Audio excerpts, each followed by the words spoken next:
comfort is built in the Air Force's new summer uniforms. A bush jacket, a pair of short trousers and a long pair, short sleeve shirt and knee-length socks are required items. Base commanders will prescribe combinations.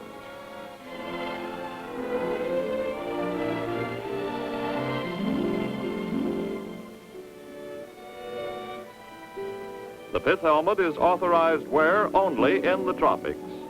The service or flight cap is correct in other areas. The bush jacket and shorts is one of a variety of combinations. The present khaki uniform remains authorized wear, but items of the two uniforms cannot be mixed. The combinations available in the new summer uniform provide Air Force officers and airmen with comfort, smartness, and good looks.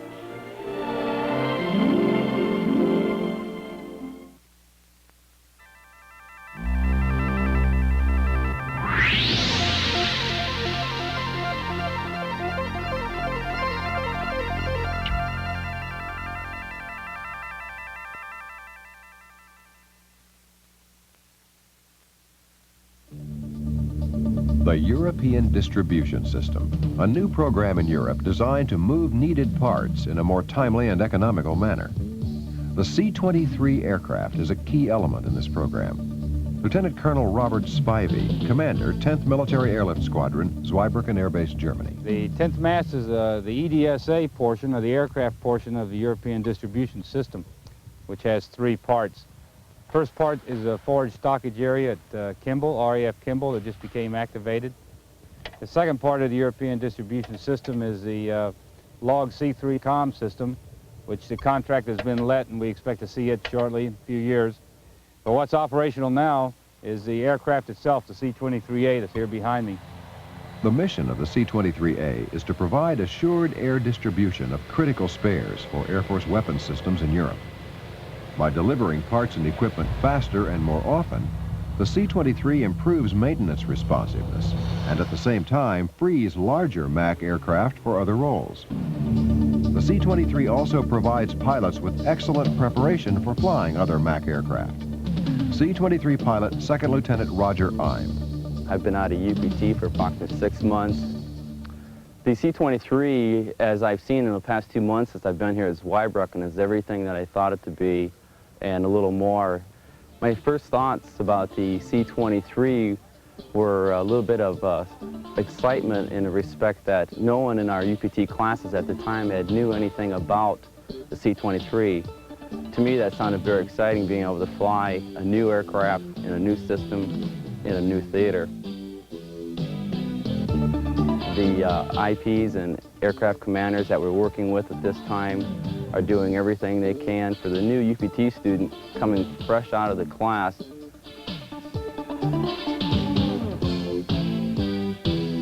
The C-23 is manned by a crew of 3, 2 pilots, and the unusual position of loadmaster flight mechanic.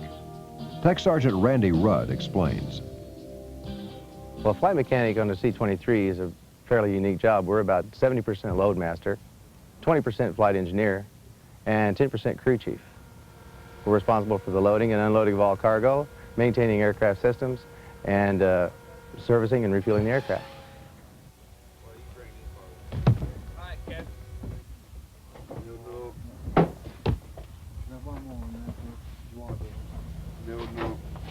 Because the C-23 spends much of its time in the air, maintenance was an important factor. The C-23 was designed with this thought in mind. Sergeant Rodney Keller. Working here at Zweibrücken, it's a rather unique experience. The C-23A aircraft is a very maintainable aircraft.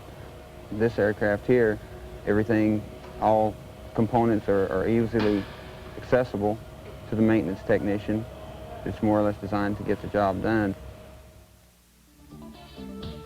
The C-23 has been compared to Federal Express. It's a little more than a Federal Express that you may have heard it is, because it is a combat weapon system and to be utilized in combat. It has the avionics capability to fly around the European theater in wartime. We hope that in a wartime scenario that we would be able to put 600 more sorties in the air by using the C-23A 322nd talked to us today about taking some parts. About 2 months ago, we were tasked by 322nd to deliver an engine to F-15 down at Decimamano, Sardinia.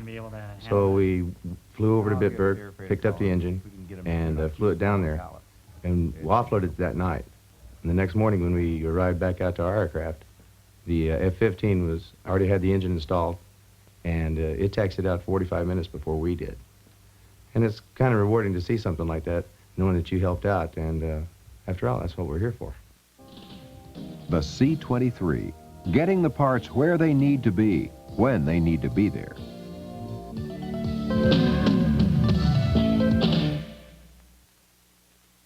With the suggestion program, you have the opportunity to save the Air Force big bucks and earn cash awards for yourself, too. So why haven't you sent in Air Force Form 1000?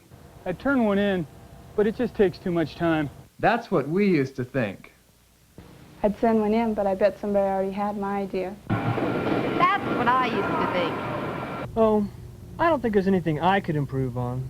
That's what I used to think. So if you have an idea that could save the Air Force money, fill out a Form 1000. Or better yet, contact your base suggestion office. So what are you waiting for? Come on, send it in.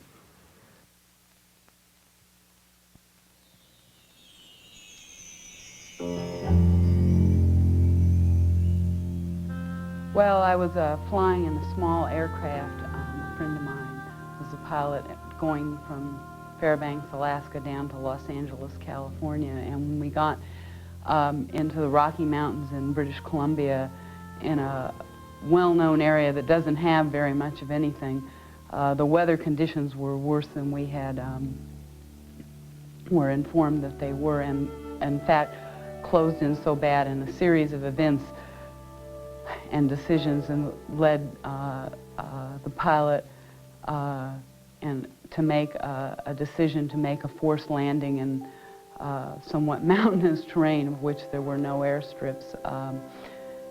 During the landing, we crashed and hit a tree, and the plane rolled over. He and the pilot was killed instantly. Nature is neutral. It doesn't care whether you live or die. But what it does do is give you a mechanism for survival. I found myself in the kind of a situation that I had been somewhat prepared for by the Air Force, by the Arctic Survival School up here. In the Arctic, as you can see, as long as you have snow, you have a means of survival. Right? Snow will give you shelter, snow will give you water. And as long as you have those two elements, you have a mechanism for survival. I had been through the course, and it had been impressed upon me that you do not go out in this environment without having gear in case something happens to you.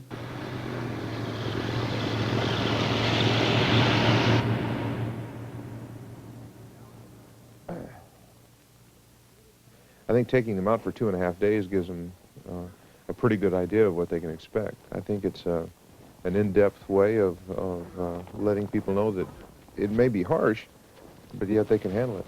And it gives them the confidence to do that. I know that what I'm teaching is valuable, and I know that it's important. And I ensure that I give out all that I can, as much as I can, and I'm sure that it's right. So let's go ahead and start a fire.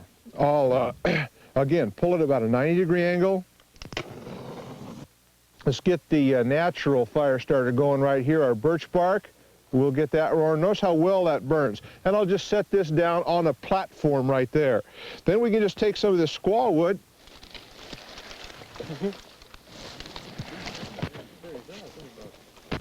Lay it right on top.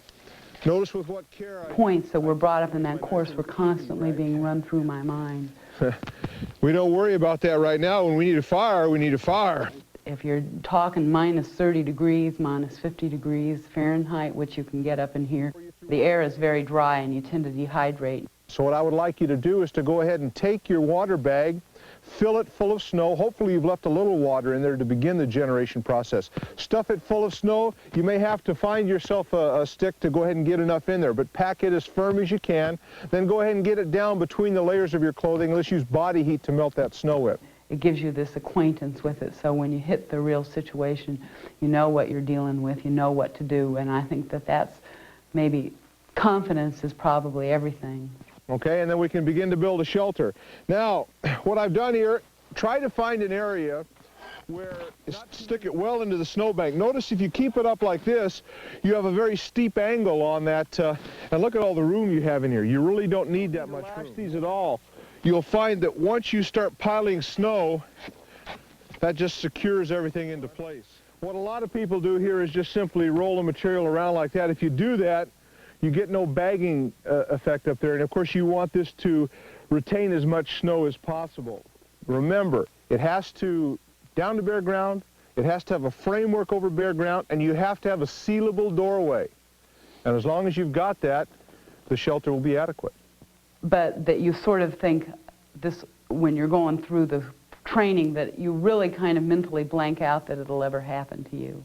Now, as you notice, he's traveling through a fairly wide area here, and there's no real natural funneling here, but you'll notice the trail intersects the road here, but continues in that same line through those tighter trees. Probably a better spot for a snare over here. Notice I've made 2 cuts up here high on the leg. I'll make an incision down here to the tail on both sides, then we'll just peel the skin off. Now notice I'm using gloves to keep from contracting tularemia. 1 kidney left. We'll take that. Is it edible? Sure. Sure.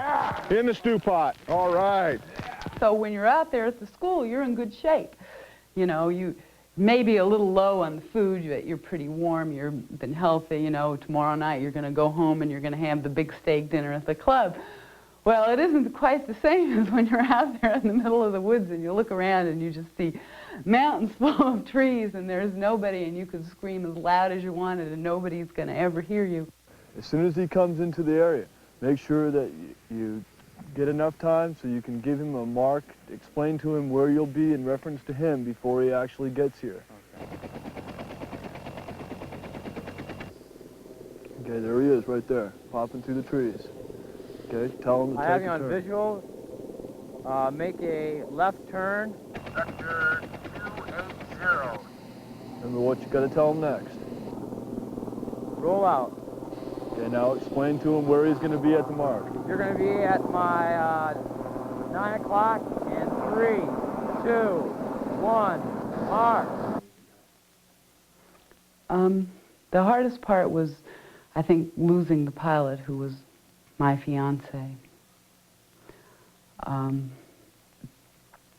I think it's hard to go through that situation in any case when you lose somebody or when somebody is killed. I think that took a lot longer for me to recover. It made it more difficult for me to be in that situation to begin with, because I had lost somebody who I loved and I really could not even deal with it when I was out there. I had to put that on, put that kind of on hold. But I think that I survived a lot easier and with a lot less mental anguish, and knew what to do and coped with it a lot better because I had gone through that school. It's extremely important. You can read all the books in the world, but then the practical application of that knowledge is the key to learning. And I think that's where we do our job the best.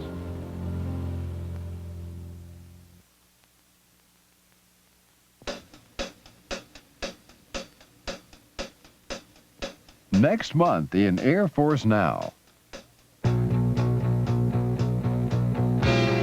Welcome the B-1B to Dyess Air Force Base at Abilene, Texas.